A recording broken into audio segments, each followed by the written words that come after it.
Hey guys, Pete Sanctions here. Happy Monday, another work week, another week of hopefully everybody staying strong, staying safe, staying healthy during these uncertain times, and another pro wrestling trading card unboxing, or box break in this case, video. And you all saw the little poll that I put up on my Facebook. Again, like me on Facebook at Pete Sanctions is my Facebook fan page. Like, share, and subscribe to this YouTube channel. Turn on notifications so you'll be notified the minute I upload any new content to this channel. And again, subscribe to my Patreon at www.patreon.com/PeteSanctions. For $5 a month, you have access to exclusive content just like this, figure reviews, trading card unboxings, trading card openings, wrestling book reviews, wrestling book readings, exclusive Facebook live Q&A with yours truly for only $5 a month. If you subscribe, you get all that, and all subscribers get a free Pete Sanctions MWR trading card from their series that they had years ago. And let me tell you, I still have a bunch of those laying around, so make sure you subscribe and tell your friends. If you're enjoying content just like this, if you become a patron, you get early access to that type of content as well as other great stuff as well. But you saw the poll on my Facebook. You guys asked for it. You guys demanded it the most. This wrestling trading card box break is the big one in terms of the nostalgia factor around the time that I got into wrestling. This is the WWF 1995 action-packed trading card set. This is a full retail box, I believe. Let me take a look. Yeah, retail box. I don't know if you call this a hobby box or retail box in terms of the trading card terminology, but this is the big one. This box contains, how many packs we got here?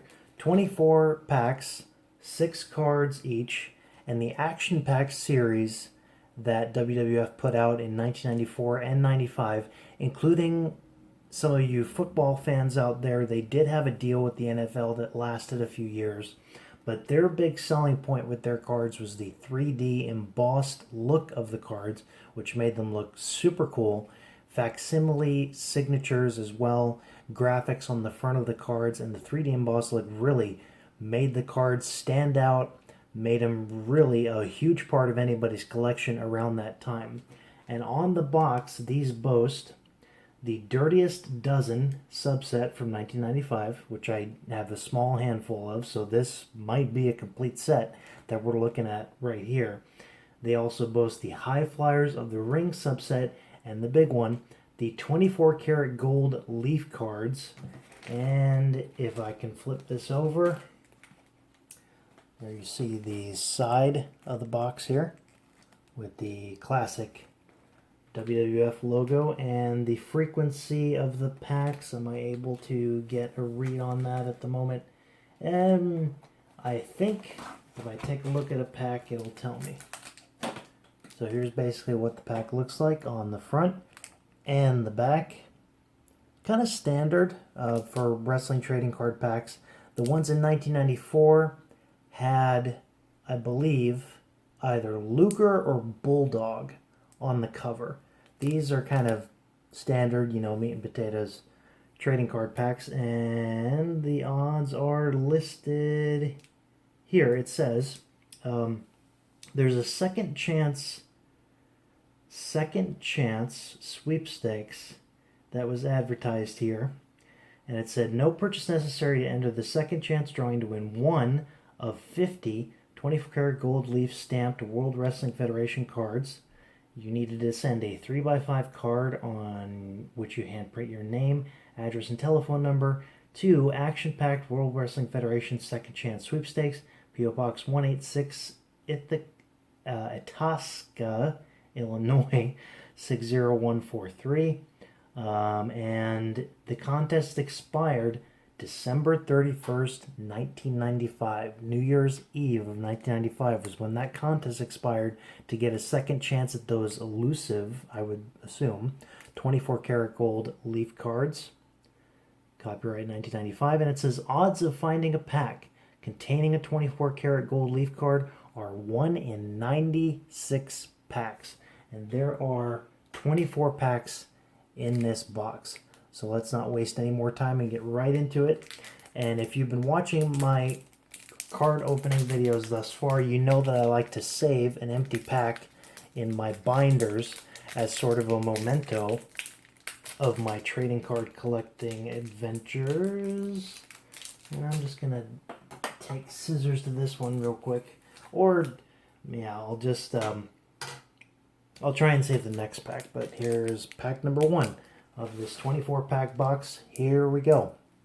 Once again, I know I'm kind of rambling, I know I sort of harp on this a little bit, but I haven't had any Patreon subscribers yet. I haven't had any real engagement as far as comments on these YouTube videos in a long time, so just another quick reminder, like, share, and subscribe to this YouTube channel. Turn on notifications so you'll be notified of any new content that comes on board. The International Championship Wrestling episode that I just posted, I thought, you know, WWE doesn't own this footage, so I won't get a copyright claim. I ended up getting a copyright claim. Not a copyright strike, just a claim that they'll put ads on it. As it turns out, even though it's not owned by WWE, it is part of another compilation of old wrestling footage that I wasn't aware of. But all it is you see ads on the videos, you know, no big deal. My channel's not affected otherwise. And once again, patreon.com/PeteSanctions. Well, I went over everything that you're going to get on the Patreon, and I will go over that as well in the description box of this video.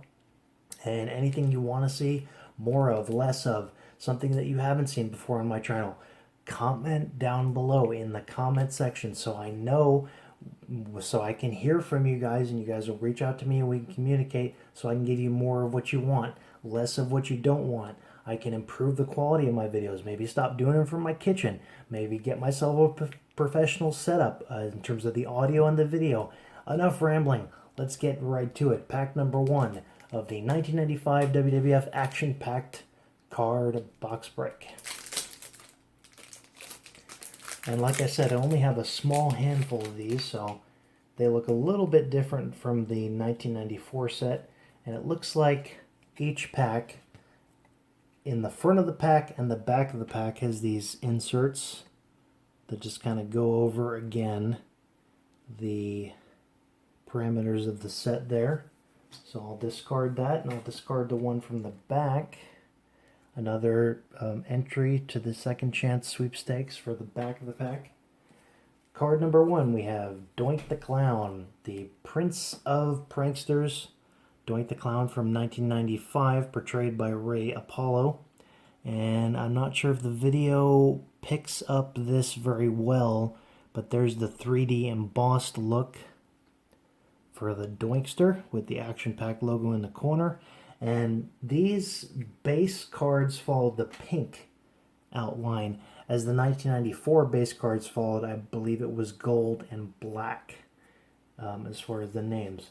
And the biographical information on the back, name up top, information in the corner, and let me take a look. I believe, if I'm correct, that is Doink portrayed by Ray Apollo, giving a hapless jobber, actually it could be Jerry the King Lawler, getting a arm wringer.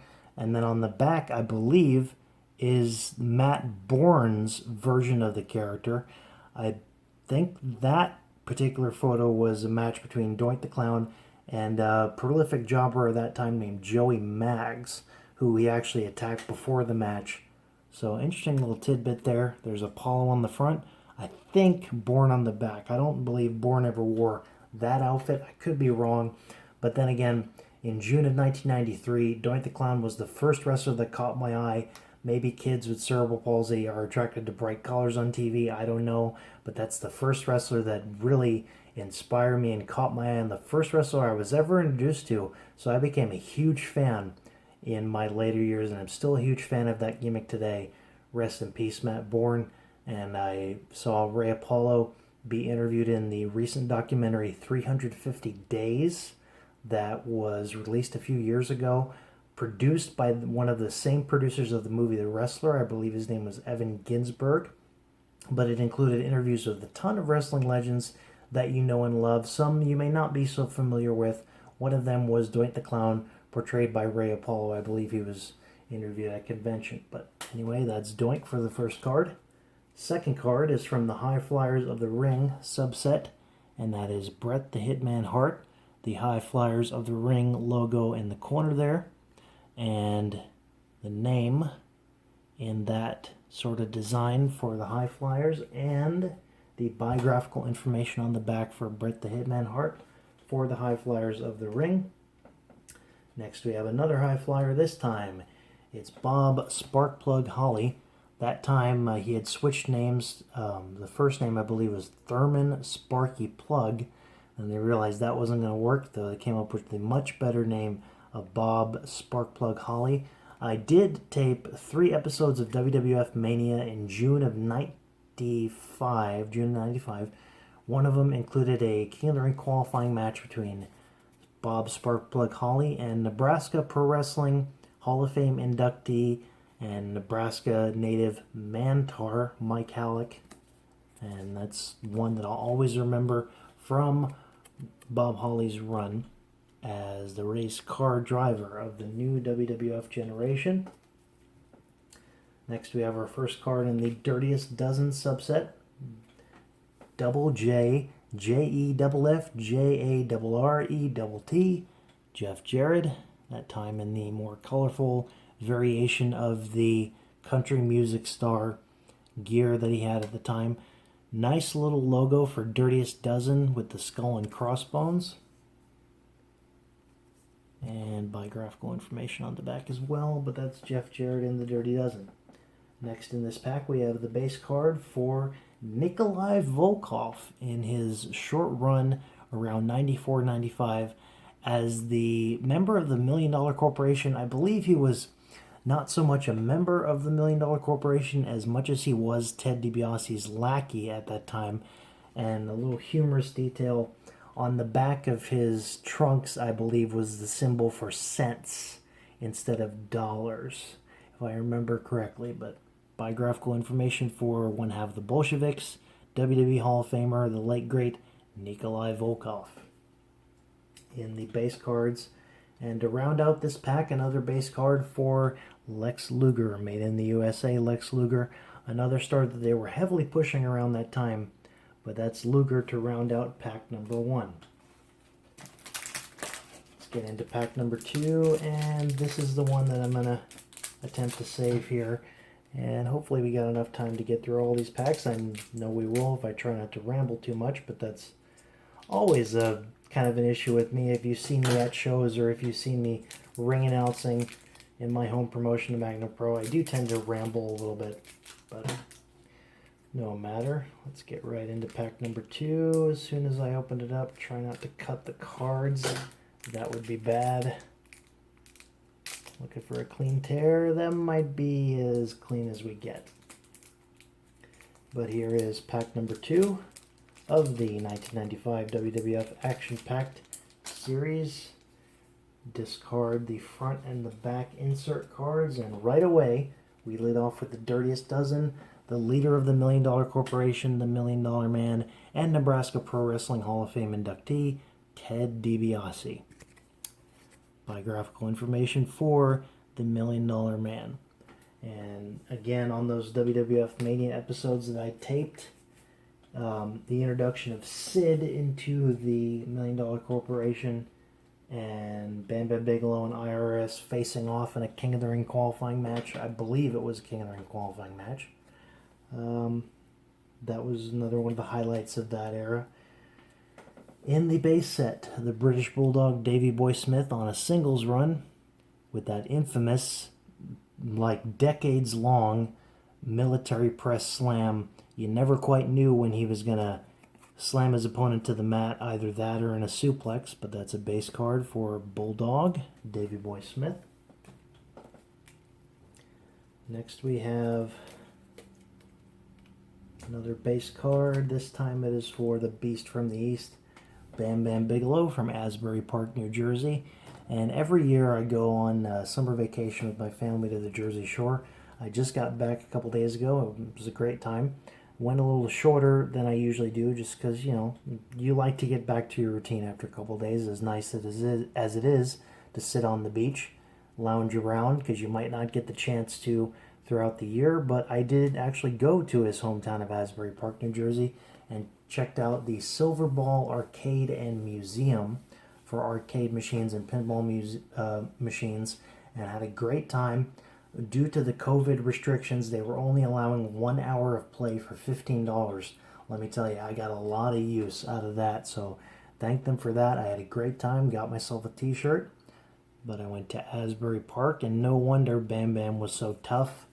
Asbury Park is, for lack of a better term, no offense if you're from there, it seemed to me like a sketchy place. Seemed like you had to be on your toes, you had to think on your feet, you had to be tough, you had to have kind of a thick skin to survive in that climate.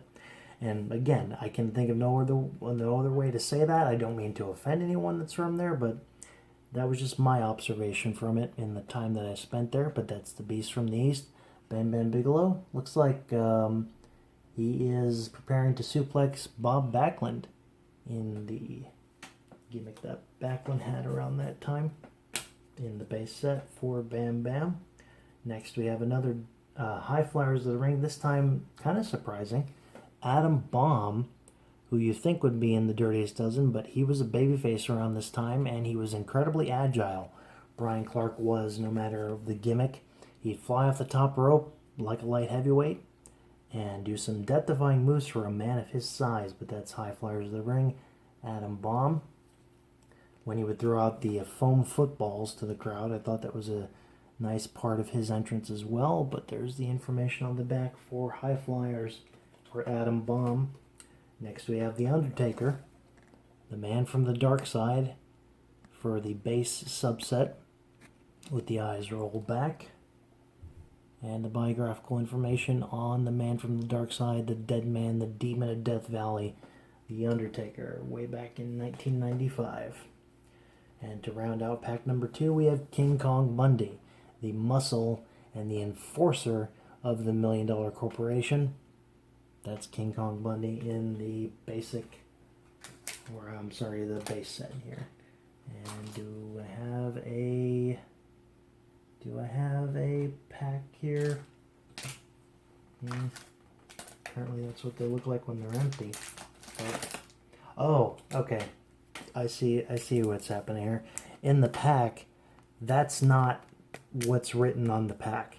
That is the front and the back of the pack. It's a window you can kind of see through. But here's pack number 3. It's kind of a different way of appearance for the packs, and might still work in terms of displaying them, or I might just use the inserts. So discard the inserts there. Here's pack number 3. We lead off with Crush, also known as Kona Crush around that time. He was a sympathizer to Mr. Fuji's group around the time. He had just returned after turning on Randy Savage after spending, I believe it was legit jail time in Hawaii, or I think he got busted for steroids around the time, but that was the time he went heel. Had that awesome theme music that hopefully they release on a future WWE Uncaged album. But that is Crush in his heel years in '94 in the base set. Next in the base set we have Gigolo Jimmy Delray and Dr. Tom Prichard as the Heavenly Bodies. And I believe I did see a tag team calling themselves the New Heavenly Bodies at the short-lived Global Force Wrestling in Clinton, Iowa. And I believe it was Kevin Matthews and someone else, I can't quite remember, but they did call themselves the New Heavenly Bodies. So at least they're keeping the tradition alive for the moment. That's the Heavenly Bodies in the base set. Next in the base set we have one of the stalwarts of the 90s WWF generation, Big Daddy Cool, Diesel. And around this time I believe he was still Shawn Michaels' bodyguard. And does it mention the title win? Does it? Yes, it does. It mentions the title win against Bob Backlund in 8 seconds at Madison Square Garden that kicked off his title run around that time. And we have another base set card of Diesel with a different photo on the front. And it's worth mentioning that these cards do not have the facsimile autograph as the 1994 set did. But here again is another card of Diesel in the base set. And this card's kind of stuck together a little bit. Next we have the Dirtiest Dozen. This time it's Timothy Well and Stephen Dunn, the tag team of Well Done, managed by Harvey Whippleman. Didn't have much success in the short time they were around as a tag team in WWF, but they were accomplished single stars in their own right, but that's Well Done for the Dirtiest Dozen. Next we have High Flyers of the Ring, the Heartbreak Kid, Shawn Michaels.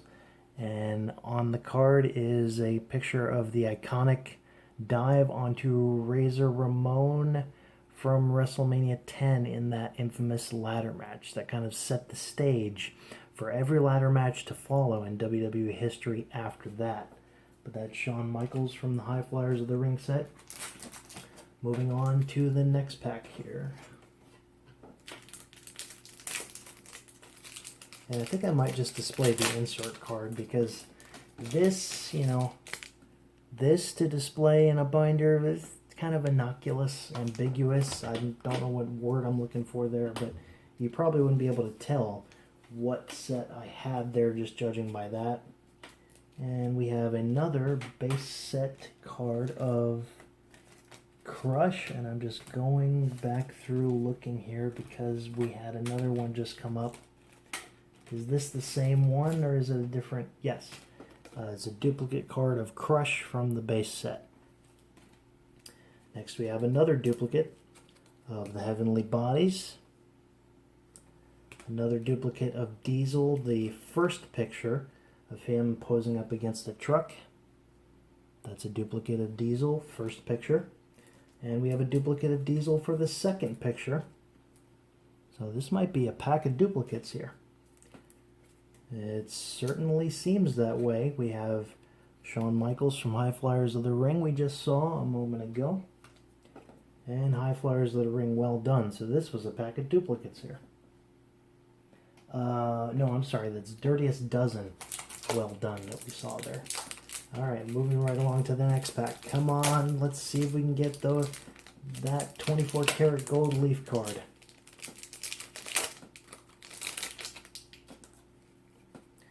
Alright, next we have High Flyers of the Ring, Bam Bam Bigelow, a guy that could do cartwheels and spinning leg kicks and again the diving headbutt. For a man his size, he was so incredibly agile.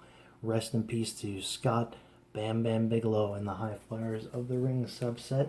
Next we have the Smoking Guns, Billy Gunn and Bart Gunn, during their first run as a tag team there in the WWF around that time for the base set. Next we have a base set for one half of Man on a Mission, another agile big man, Mabel, aka Viscera. Rest in peace. Next we have the base set for Native American Tatanka. Yeah, these cards are kind of stuck together, no matter. But Native American Tatanka really took off in the early and mid-90s in WWF. He had that undefeated streak for the longest time, which I believe was broken by Ludwig Borga, if I'm not mistaken. Next we have the base set. Yay! Whoa! That can only mean one thing. It's the base set card for Luke and Butch the Bushwhackers. Men that I saw on my very first independent show in 1999 at a casino in nearby Council Bluffs, Iowa. WWE Hall of Famers Luke and Butch the Bushwhackers. And it seems like whenever the WWF needed them around that time, they were always there to either do an enhancement match or a TV match or whatever the case may be. I believe I came across something on Twitter that had footage of a match of theirs where Brian Pillman attacked Butch after the match. So I think that was their second to last appearance on the company, but they were even around back then. And Shawn Michaels appeared a moment ago in the High Flyers of the Ring subset. He is also in the Dirtiest Dozen subset, but that's the Heartbreak Kid Shawn Michaels from around that time in the Dirty Dozen. And another insert card. Moving right along to the next pack. Still haven't seen a 24 karat gold card, but I'm holding out hope. And if anybody could point me in the direction of a wrestling trading card price guide, I have tons of sets, complete sets, partial sets, and I'd love to know what some of these are going for now. Not just the modern ones with the WrestleMania 36 and Money in the Bank and event-used relics and all that, but tell me what the older ones are going for, because I've got a lot of them, and they might be worth something someday. Starting this pack off is a Dirtiest Dozen duplicate for Ted DiBiase, we saw a moment ago. A High Flyers of the Ring duplicate for Bret the Hitman Hart. Next we have a High Flyers of the Ring duplicate for Bob Sparkplug Holly. This might be another pack of duplicates. Let's see what it turns out to be. Next we have a Dirtiest Dozen duplicate for Double J, Jeff Jarrett. Next we have a duplicate base card for Nikolai Volkoff and Lex Luger. So this was another pack of duplicates. Probably a tactic at the time used by these companies to get them moving, get them sold, get them flying off the shelves, and I'm sure collectors who've been collecting a long time would agree with me on that. Alright, remove the inserts on this next pack. Next we have yet another duplicate for Dirtiest Dozen, Ted DiBiase. Next we have a duplicate base card for Bulldog. Next we have a duplicate base card for Bam Bam Bigelow. Next we have High Flyers of the Ring duplicate for Adam Bomb. And it's right pile there. Another duplicate base card for Taker. And a duplicate base card for Bundy. So 2 packs in a row have had nothing but duplicates so far. Hopefully it will get some variety, or maybe this is just what was in the set at the time. Maybe the set wasn't all that big collectively to begin with. Alright. Get rid of the inserts. Dirtiest Dozen, we have Luna Vachon rounding out, or starting off this pack rather, from the other side of darkness. For some reason, I never could quite figure this out. She was prominently featured in WWF Raw, the video game that came out for Genesis 32X and Super NES at the time. Prominently featured as a manager for Bam Bam Bigelow, but she didn't have very many singles matches in that first run in the WWF. She apparently had theme music at one time. You know, I never remember her using that music on TV, but it was in the video games. She didn't have that much of a singles run as a competitor in the WWF at that time. Maybe 1 or 2 matches with Sherry Martel, if I remember correctly, but it didn't last very long, her run as a competitor at that time. Not until 96-97, where she competed a lot more now, and her run with Gangrel years later on. But that's Luna Vachon, Bam Bam Bigelow's main squeeze for the Dirty Dozen. Rest in peace to the lunatic. Next we have Dirtiest Dozen, and this time it is the Taxman himself, Irwin R. Shyster, otherwise known as IRS, for the Dirtiest Dozen.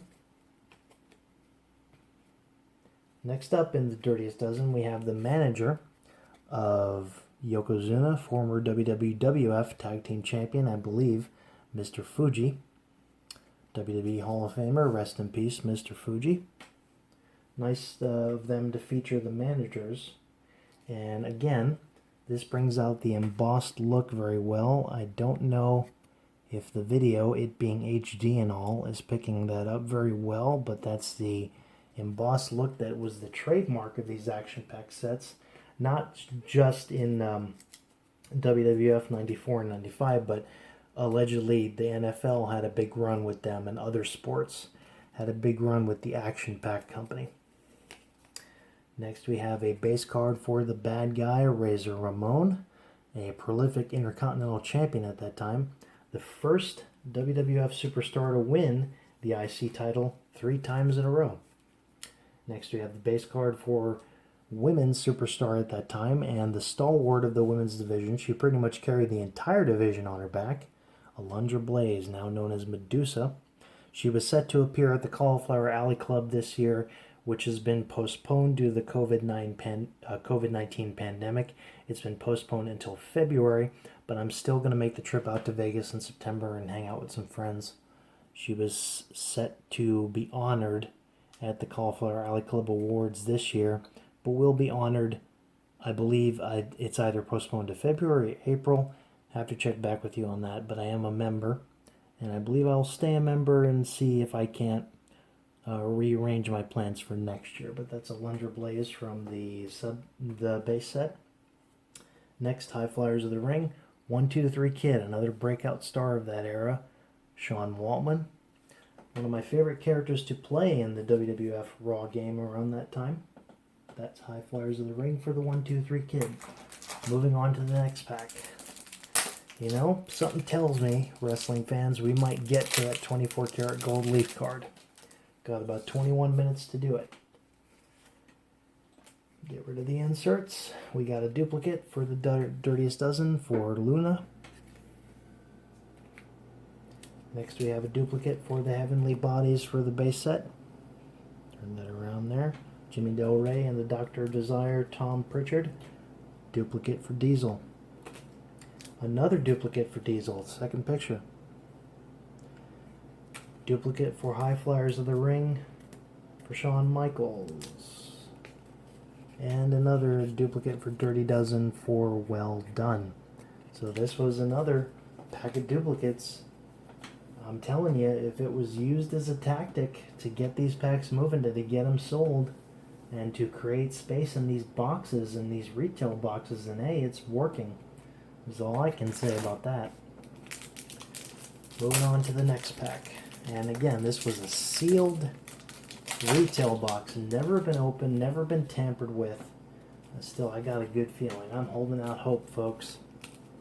Rounding out or starting off this pack is Dirtiest Dozen Luna, which I might be in the workings of a complete set here with as many duplicates as I'm getting.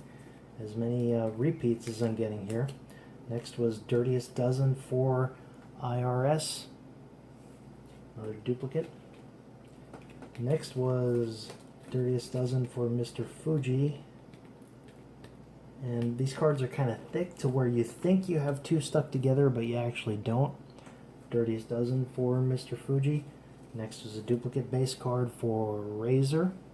A duplicate base card for Alundra Blaze. And a duplicate High Flyers of the Ring card for 1, 2, 3 Kid. And I'm just kind of blazing, no pun intended, right by this box here. Get this one open.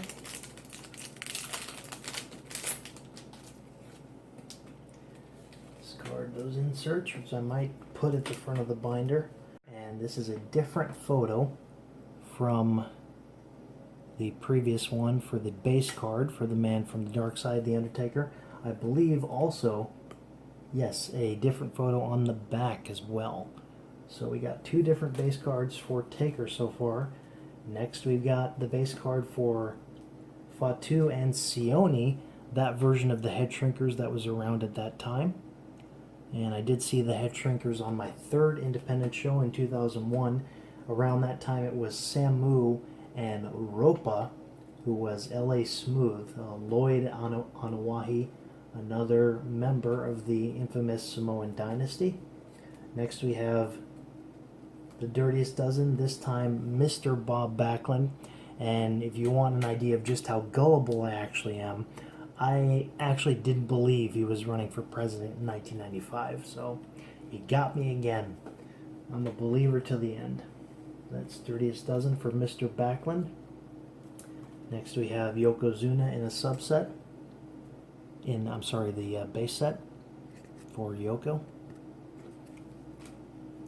Next we have Dirtiest Dozen for the King of Hearts, Owen Hart, who feuded bitterly and heavily with his brother Bret around that time, as far as who was the better wrestler, who was the better Hart. That's Owen Hart in the Dirtiest Dozen. Next we have Doink's pint-sized companion Dink for the base set, rounding out that pack. Moving right along here, making good time. Thanks for sticking with me. Again, like, share, and subscribe. Turn on that notification bell for instant notification of any new content added to the channel. Dirtiest Dozen duplicate for DiBiase. Base set duplicate for Bulldog. Base set duplicate for Bam Bam. High Flyers of the Ring duplicate for Atom Bomb. Base set duplicate for Undertaker, that's the first picture. And a base set duplicate for King Kong Bundy. Moving right along. Gonna start my DDP yoga workout after this video. I've recently started back up with those guys again, looking to get in better shape, just because I'm not walking as much as I used to in terms of my old job compared to my new one. But anyway, moving right along to this pack. Duplicate base set card of The Undertaker, that's the second picture. Base set duplicate for Bulldog. Base set duplicate for Bam Bam. Maybe this was intentional to do a whole pack of duplicates here. I guess they figured people like me wouldn't buy up the retail boxes years and years later on eBay. Duplicate for Atom Bomb and High Flyers of the Ring. Duplicate base set for Taker, that's the first picture. And a duplicate base set for Bundy. Next pack.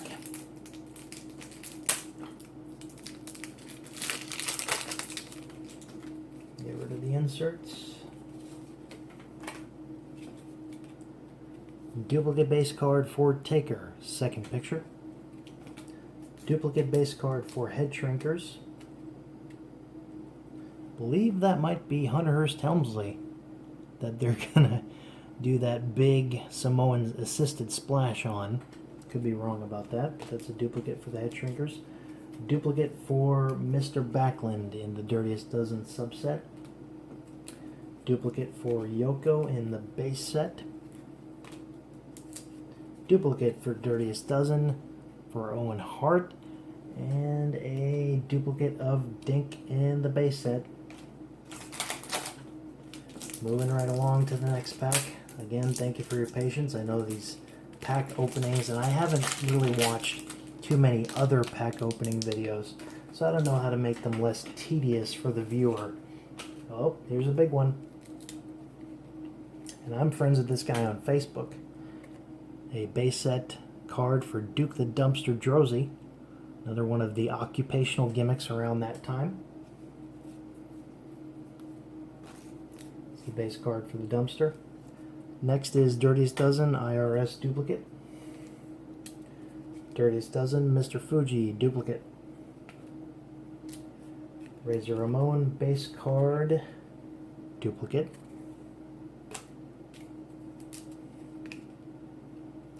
Lunger Blaze base card duplicate. So it's not all packs full of duplicates here. And rounding that one out is High Flyers 123 Kid duplicate.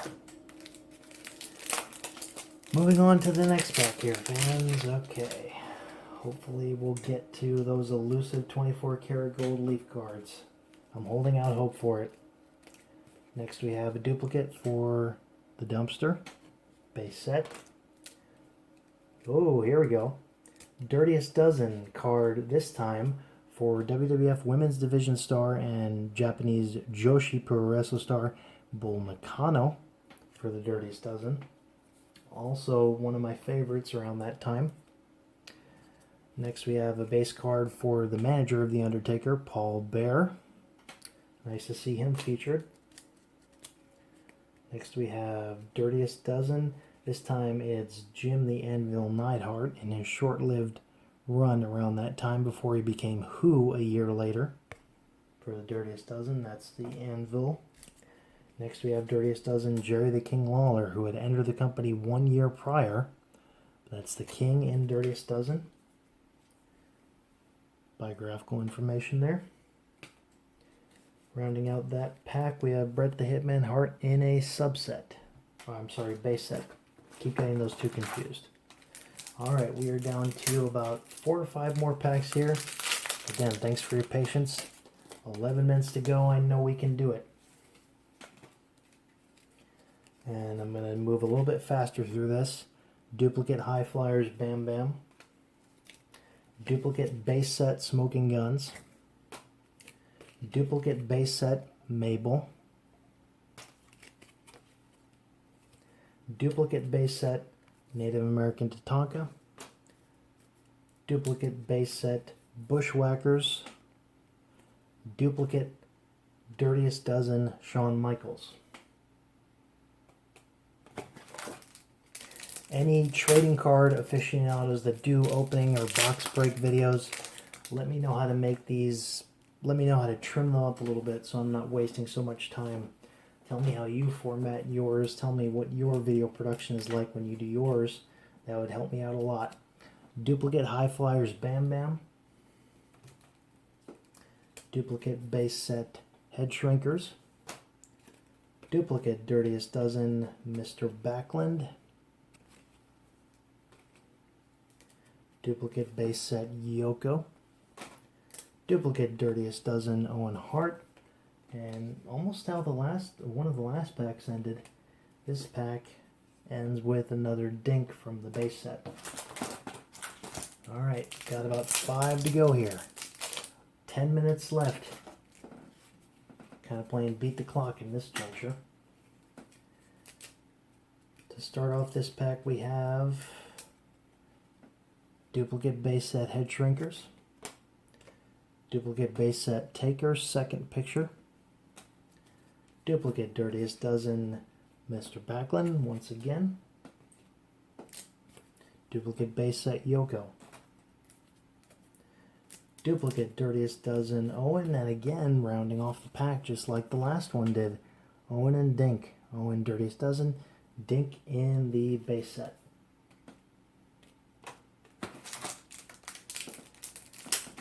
Moving along to the next pack, we might have struck out in terms of the 24 karat gold leaf cards. You know, I don't know if they're going to show up anytime soon, but starting off, duplicate Luna, Dirtiest Dozen,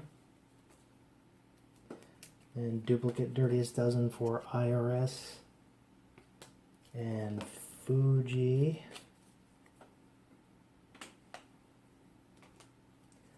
Next we have duplicate Razor from the base set, duplicate Alundra Blaze from the base set, and duplicate 123 Kid from High Flyers of the Ring. We have 4 packs to go. And I have a feeling we're going to make the time limit here. I think I just bent the insert, that's fine. Got enough of these already. Duplicate base set Duke the Dumpster Drozy. Duplicate base set, Dirtiest Dozen Bull Nakano with the porcupine hairdo. Duplicate base set Paul Bear. Duplicate base set Jim the Anvil Neidhart. Duplicate Dirtiest Dozen Jerry the King Lawler. Duplicate base set Bret Hart. Third to last pack. Down to the third to last pack here. Insert. Insert. Duplicate High Flyers of the Ring Bam Bam. Duplicate base set Smoking Guns.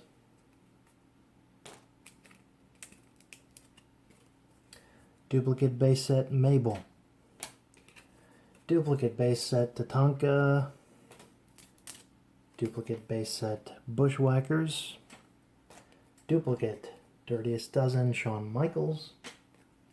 2 packs to go.